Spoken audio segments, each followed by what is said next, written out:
you brought it up with hope with Willie, and Willie has realized that in the last 17 years, ever since that fateful night when his son discovers Willie for the philanderer that he is, the adulterer, that he's been trying to turn the clock back to the day before that event. And it's all he's ever wanted, and it's been eating him up, and it turns into great bitterness between the father and the son. And at the very end of the play, when Biff hugs his father, you realize that's really all he wanted. That's all he wanted, was for his son to like him again. Well, and here's the thing that's kind of compelling for me about Willie Loman's makeup. I mean, this whole fantasy exchange where Ben is telling him he's got to come out to Alaska, and Linda's figure kind of comes in and goes like, no, you got a good job here, you can stay here. I mean, Linda's sort of like the stabilizing, practical level of it, but what really sells Willie on being a salesman is the memory of this 84-year-old salesman who, can drum up all this business from his hotel room over a phone, and when he dies, millions of people come to his funeral that liked him, Right. Well, that's his mantra, yeah. That if you're liked, then you will never want. He says that. He says that over and over and over. And even at the very end, you'd think that Willie has learned something about his son just wanting to be himself, but that the first thing he does at the very end of the play is tell Ben, when the mail comes, he'll be ahead of Bernard. He's still competing with the neighbors. Yeah. He's still dreaming of that false illusion that if he has $20,000 in his pocket, then he will be just fine. Yeah. As if the answer is that, right. As opposed to something deeper, more spiritual, which is really what Biff has learned. Right. So Willie never learns it. He goes to his own grave with the delusion, sacrificing himself basically to that. And that's the nobility of Willie, that he really thinks he's willing to give up his life for his son. And that's pretty amazing. Not the way he does it is not right, but it's pretty amazing. Kind of it's both noble and tragic at the same time. Exactly. I wanted to comment on Greg Caldwell's performance as Happy. First and foremost, because I have a bias in that I'm a big fan of Mad Men, the television series I've been following of the that. 60s, advertising agency on television, and it's kind of like them, isn't he? It is so profound to me that back in 1949, Arthur Miller can already see the Mad Men coming in this character, in the person of Happy. Yeah. Absolutely. Yeah, no, I think that Greg does a great job, and it's really amazing how sexual that character is. It's something I didn't realize 14 years ago. We didn't delve into his addiction to sex. And that was something new to me this time around, saying, wow, when I listen to the words now and I realize there's so much that everything he does is just to, just to get the ladies. And he has the same kind of delusion about what it means to be successful as his father did. I mean, Hap is so much like his father, and yet his father tends to ignore Hap and puts all his eggs into Biff's basket.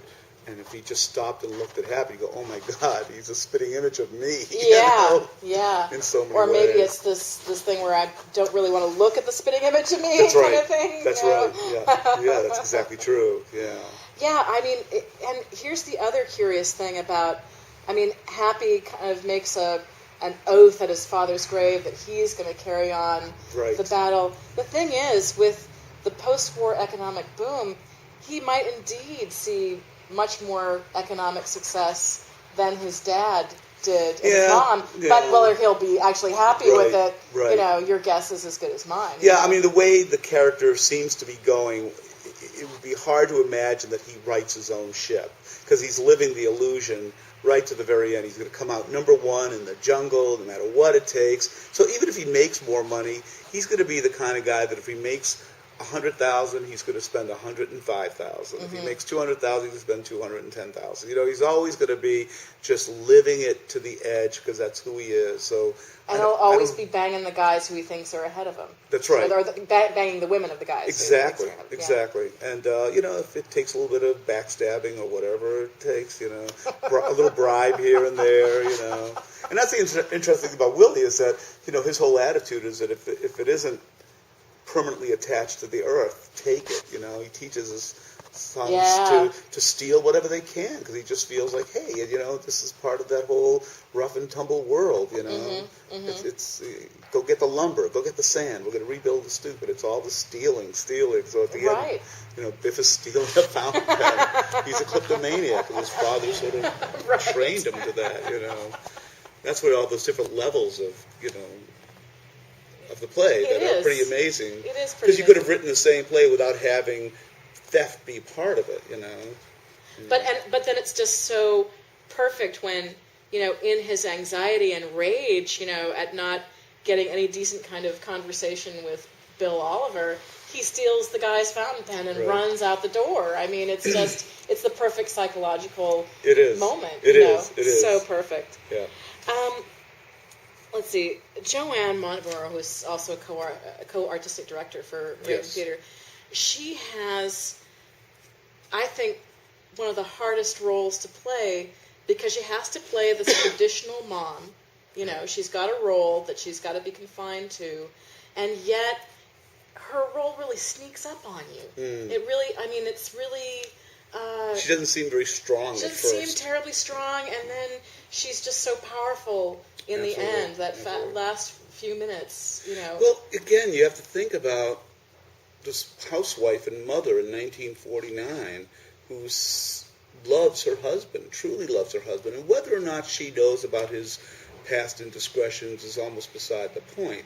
The fact is she loves him truly and deeply, and in that sense, what else is she going to do but to defend her husband? She sees his dementia creeping in, you know, and that's a horrible thing. And she has two sons, one wayward and lost, and the other one just a philandering bum, as she calls him, you know.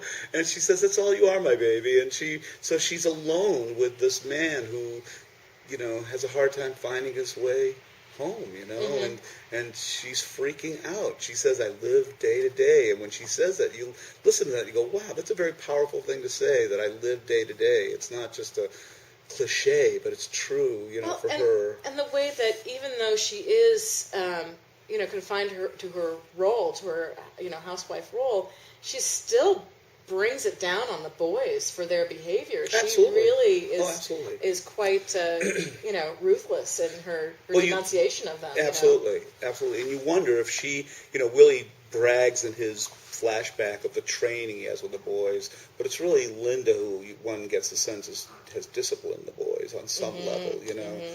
I don't know, because you never see that, you know. In the flashbacks, it's through Willie's memory, so it's all kind of been glossed and, you know, made utopian. Yeah, and he kind of, he certainly doesn't include her in any discussions about business. She kind of shuts her up as soon as she says something. Yeah. So, it's quite clear that his perspective on Linda's contributions to, you know, they're kind of limited. Are limited and not of great worth, of no real value. It's really, you know, this is the man's world. To deal with business, you just cook and clean and be quiet in the corner.